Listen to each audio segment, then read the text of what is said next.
تصور وکړه یو داسې هلک چې نه شتمني لري او نه د کورنۍ ملاتړ او مینه، خو یوه ورځ د ټول هند واکمني ترلاسه کوي. دا د هغه افغان کیسه ده چې د هند تاریخ یې بدل کړ. یو غریب پښتون هلک چې په ماشومتوب کې پلار له کوره وشړلو، له ستونزو وروسته د هند تر ټولو لوی فاتح شو او په هند یې تر ټولو ستره امپراتوري وکړه.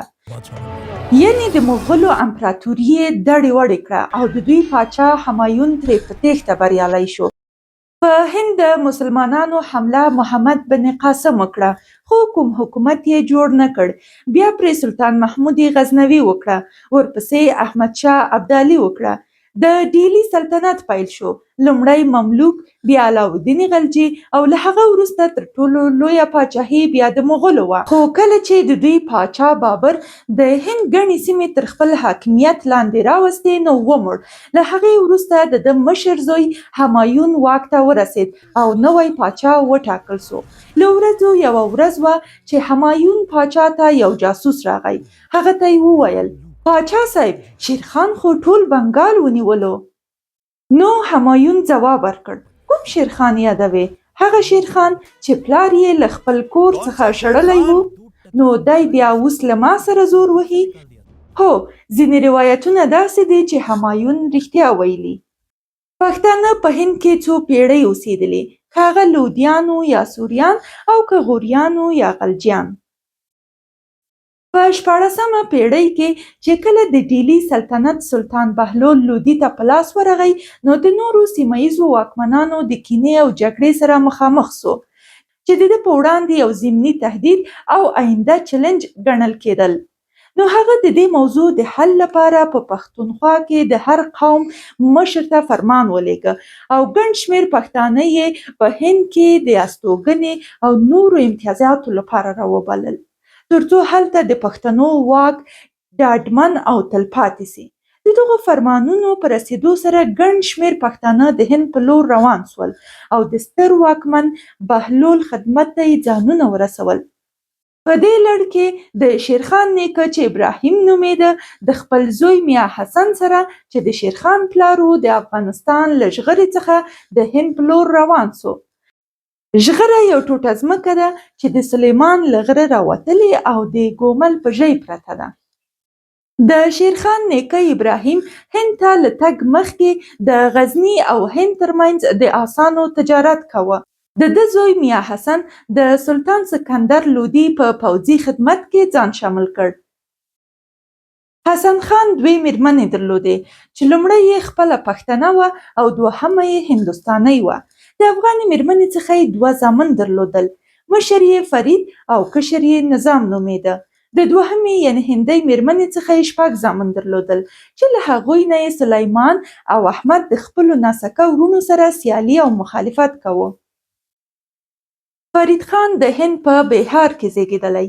کله چې ماشوم و نو د هغه پلار او ورونو ورباندې ډېر ظلم کوه، ځکه چې د هغه مور په ماشومتوب کې وفات شوې وه. نو د خپلو ورونو له ظلم څخه ډېر په تنګ راغلی و.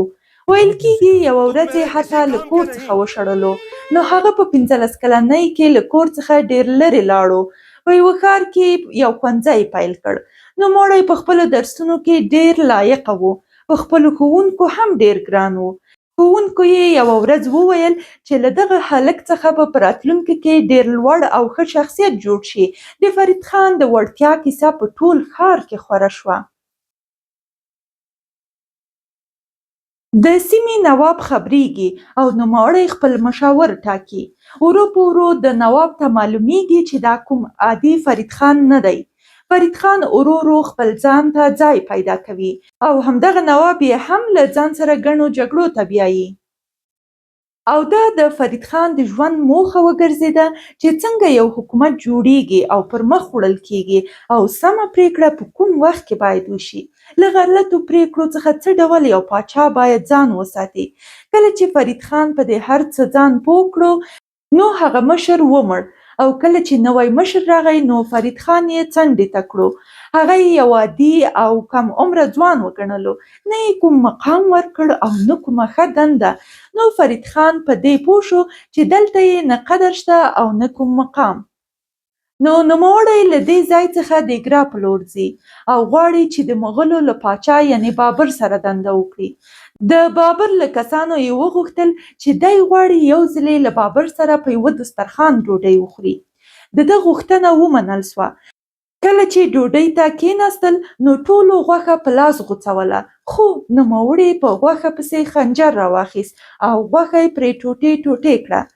کله چې بابر د نوموړي دغه حرکت ګوري نو په زړه کې یو ډار پیدا کیږي. نو نوموړی سملاسي خپلو عسکرو ته امر کوي چې دغه کس ونیسي. فرید خان روان حالت درک کوي او په دې ځای کې په تېښته بریالی کیږي او بیرته خپل پخواني کلي ته ستنېږي. د هغې سیمې یو سلطان فرید خان د خپلو ماشومانو لپاره استاد مقرروي او هغه ورو په ورو د همدې مشر مشاور هم ټاکل کیږي. یوه ورځ سلطان د ښکار لپاره ځنګل ته ځي چې یو د میل یو اړخ څخه یو زمری راښکاره کیږي. زمری دومره رانږدې کیږي چې د سلطان ټول عسکر تېښته کوي، خو فرید خان نه تښتي او په یوازې ځان له زمري سره مقابله کوي. فرید خان زمری په اورمیږ کې زخمي کوي، خو زمری ډېر قوي و او بیا په نوموړي حمله کوي. ټولو عسکرو فرید خان ته کتل چې زمري په ځمکه غورځولی، خو فرید خان له زمري راپورته شو.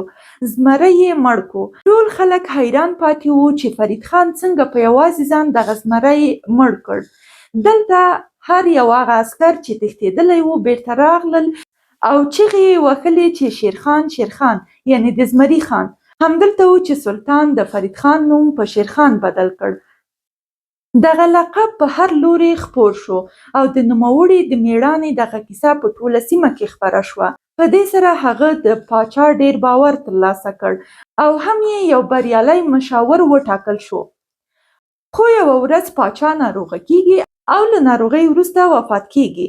د پاچا میرمن وایي چې زما زوی ډېر کوچنی دی او دغه سلطنت یوازې یو کس ساتلی شي چې هغه شیرخان دی. نو د بهار ټول واک یې شیرخان ته وسپارلو. شیرخان د بهار نوی پاچا یا سلطان وټاکل شو او د سلطنت یې بریالی کړو. خو یوه ورځ یې په بنګال چې د هندوستان تر ټولو لویه صوبه یا ایالت وه حمله وکړه. د بنګال سلطان یو عادي خان و او ټول واک یې خپلو سردارانو او خانانو ته ورکړی و. شیرخان په ډېرې اسانۍ سره بنګال ونیولو او ټولې پیسې او خزانې په واک کې شوې. له دې سره د شیرخان د واکمنۍ لمنې غځېږي چې لومړۍ سیمه یې بهار او دویمه یې بنګال وه چې په ستراتیژیک لحاظ ډېرې مهمې وې. له دې څخه معلومېده چې شیرخان سره نه د پیسو کمی و او نه د پوځ. اوس نو شیرخان د کوچنیو سیمو شیر یا زمری نه و بلکې د پراخو سیمو یو باعزته پاچا و. خو کله چې پاچا همایون له دې موضوع خبرېږي نو په خندا وایي دا د 2 روپیو کس او هغه کس چې پلار یې له کوره شړلی و اوس هغه له ما سره ډغرې وهي. زه همایون د بابر پاچا زوی د شهزاده او شهزاده چې ټول هندوستان تر واک لاندې راوستی او د نوموړي له اجازې پرته یو مرغۍ هم پر نشي وهلی، نو دی بیا اوس له ما سره زور وهي. راوباسئ زما ټول پوځونه او هغوی ته امر وکړئ چې د بنګال په لوري روان شي. کله چې بنګال ته ورسېدل نو ټول پوځونه او شیرخان یې ختم کړل. نه داسې هیڅ هم ونه شول. کله چې شیرخان دغه حالت ولیده نو شاتګ یې وکړ. همایون خپلو پوځونو ته وویل چې ما تاسو ته اول وویل چې دغه افغان پښتون له ما سره د زور وهلو نه دی. په همدې وخت کې همایون د خپل بري لمانځل پیل کړل. هغه وخت په بنګال کې مشهورې نڅاګرې راټولې کړې او خپل عیاشي یې پیل کړه. یوه ورځ همایون ته جاسوس راغی او ورته یې وویل چې شیرخان خو د بنګال او ډیلي ترمنځ ټولې سیمې نیولې دي. همایون حیران شو. دا څنګه کیدای شي؟ هغه خو تښتېدلی و. په اصل کې شیرخان تښتېدلی نه و بلکې دا د هغه پلان و او همایون هم د هغه په دام کې بند شو. شیرخان هغه وخت له خپل پوځ سره شاتګ کړی و او همایون هم فکر کولو چې هغه په تېښته بریالی شوی، خو داسې نه و. شیرخان په دې پوهېده چې همایون به ډېر وروسته بنګال ته لاړ شي او هم به د شیرخان جاسوس دا هر څه ورته رسول. کله چې همایون د شیرخان په دام کې راګیر شو نو د تېښتې هڅه یې کوله خو شیرخان پرې حمله وکړه. دغه دواړه پوځونه د یو بل په وړاندې د جګړې ډګر ته ښکته شول. یو اړخ ته د شیرخان 15,000 پوځیان او بل اړخ ته د همایون 14,000 منظم پوځیان وو. شیرخان په ډېر غور او دقیق پلان او د سحر وخته یې د همایون په پوځیانو حمله وکړه چې د همایون اکثریت پوځیان ویده وو. له دې یو ناڅاپي حملې څخه ټول پوځیان وډار شول، یو او بل لور ته ورخطا روان وو. کله چې همایون دغه حالت ولید نو له هغه سره بل انتخاب نه و. د ګنګا په لور یې تېښته وکړه. کله چې غوښتل د ګنګا له سیند څخه تېر شي نو په یو فیل کېناسته، خو فیل چې کله اوبو ته ورښکته کېږي ډارېږي او همایون اوبو ته غورځوي. دلته یو کارګر راځي او همایون خپلې کښتۍ ته پورته کوي. نوموړی له مرګ څخه ژغوري، خو شیرخان په دې مهم جنګ کې بریالی کېږي او همدلته یې نوم له شیرخان څخه په شیرشاه سوري بدلیږي او له ډیلي تر کابله یې د بریا انګازې خورېږي. همایون له دې جګړې په سختۍ خلاصېږي. پوځ یې دړې وړې کېږي او پیسې تمامېږي، خو یو ځل بیا د پوځ د راټولولو هڅه کوي او په دې هڅه کې بریالی کېږي هم. نوموړی بیا له شیرشاه سوري سره جګړه کوي، خو شیرشاه سوري بیا پرې بریالی کېږي. دلته همایون په سختۍ له هندوستان څخه پښې سپکوي او د راجستان په لوري ولاړ. هلته د راجستان حکمران وشړلو، بیا سیند ته ولاړ، له هغه ځای څخه هم خلکو وشړلو او اخیر د ایران په لوري حرکت وکړ چې د ایران پاچا پناه ورکړه.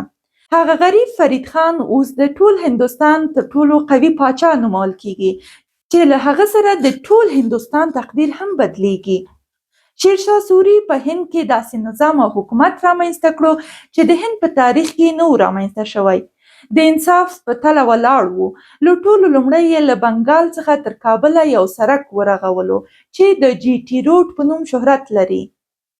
د دغه سړک د جوړولو علت دا و ترڅو سوداګر په اسانۍ سره تجارت وکړي او د سړک دواړو خواو ته یې ونې ولګولې ترڅو په اسانۍ سره تجاران خپل لیږد رالېږد ترسره کړي. د پولیسو یو نوی سیستم یې رامنځته کړ چې د دې لارې په اوږدو کې د هر کلي په شاوخوا کې غلا وشي نو ټول کلي ته به سزا ورکول کېږي. هر سوداګر چې کوم کلي ته رسېده نو د هغه کلي خلک مکلف وو چې د دې سوداګر میلمه پالنه وکړي او امنیت یې وساتي. نو له دې سره ورو په ورو دومره امن راغی چې که یوې سپین سرې ښځې د سرو زرو یو صندوق له ډیلي تر کابله په سر وړلو نو چا به له ډاره څه ورته ویلی نه شو. غله یې په ټوله لار څه چې په ټول هندوستان کې ورک کړل، خو له دې ټول غټ کار یې دا وکړ چې په هند کې د لومړي ځل لپاره پیسې جوړې کړې چې تر ننه پورې ورته هماغه نوم اخیستل کېږي. روپۍ یې جوړې کړې چې تر اوسه دې کرنسۍ ته په 8 هېوادونو کې روپۍ ویل کېږي او دا کرنسي په اندونیزیا کې هم رایج وې. خو کله چې دا کرنسي جوړې کړې نو د 4 خلفاو نومونه یې ورباندې ولیکل او له شیرشاه سوري څخه انګریزانو همدا نظریه غلا کړه. د نوموړي داسې یو حکومت و چې غریب او خان ته به په یوه سترګه کتل کېدل. که جرم به چا وکړه، که هغه هندو و، سیک و، مسلمان و، نو ټولو ته به په یو ډول سزا ورکول کېده. حتی د نوموړي خپل خپلوان هم له سزا څخه بېغمه نه وو. خو یوه ورځ یې په یوه کلي کې پر یاغیانو برید وکړ. د کلا دیوالونه ډېر کلک وو. کله چې د توپ د ډز کولو امر وکړ نو مرمۍ یې په منځ کې وچاودېده او له امله یې شیرشاه سوري سخت ټپي شو چې وروسته د دغو ټپونو له امله وفات شو. هغه یوازې 15 کاله حکومت وکړ، خو په دې 15 کلونو کې دومره اساسي کارونه وکړل چې ډېری پاچاهانو په 50 کلونو کې هم نه دي ترسره کړي. شیرشاه سوري چې له 1540 نه تر 1545 کال پورې په هندوستان کې پاچا و، د 1545 کال د مې په 22 ورځ وفات شو. فرید خان شیرشاه سوري ته د هند خلکو د سلطان عادل لقب ورکړی و. هغه یوازینی پښتون و چې په مرګ یې د هند لوی، واړه او د هر مذهب خلکو ژړل. همایون په ایران کې ذلیله شوی و چې ما څومره لویه غلطي وکړه. خو کله چې همایون ایران ته په لاره و نو د میرمنې یو ماشوم وزېږېد چې له لویېدو سره یې نوم ډېر شهرت ترلاسه کړ، جلال الدین محمد اکبر، چې د شیرشاه سوري په نشتون کې د هند تر ټولو لوی پاچا تیر شو.